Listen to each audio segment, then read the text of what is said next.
Mix by happy digital recording studio Chanpatia. Presented by Unique Films. Unique Films. Unique Films. Unique Films.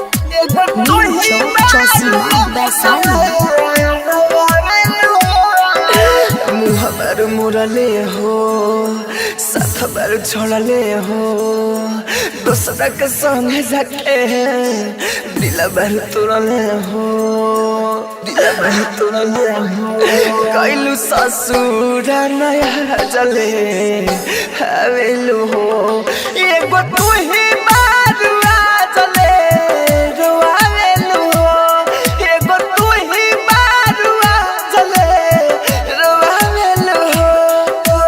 मुहबर मोरले हो साथ बार छोड़ले हो दूसरा के संगे जाके दिला बार तोड़ले हो कैलू ससुर नया जले हवेलू हो एगो तू ही बारुआ चले रोआवेलू हो एगो तू ही बारुआ चले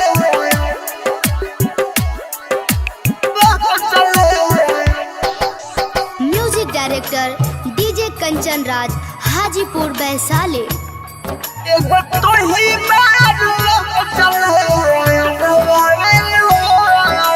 प्यार पा हमारा हो करे जा झोंक दियालू तो धूल खिले से पहले हमारे जान तोरा दियालू तो फूल तोरा दियालू तो प्यार पा हमारा हो करे जा झोंक दियालू तो धूल खिले से पहले हमारे जान तोरा दियालू तो फूल रोज सपना मेरा के सतावेलू हो रोज सपना मेरा के सतावेलू हो एगो तू ही बारुआ चले रोआवेलू हो एगो तू ही बारुआ चले रोआवेलू हो Kanchan Raj. एगो तू ही बारुआ चले Presented by Unique Films.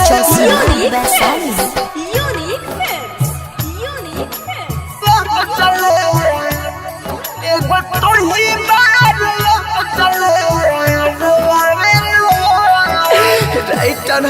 के चारे जान तोहर हमें तू तो खुश बारू चावल के हमें चावल के हमें राइटर लकी अनिल तहरा जरे हमें तू तो खुश बारू चावल के हमें चावल के रोज बोलिया में राहुल के सोआवेलू हो रोज बोलिया में राहुल के सोआवेलू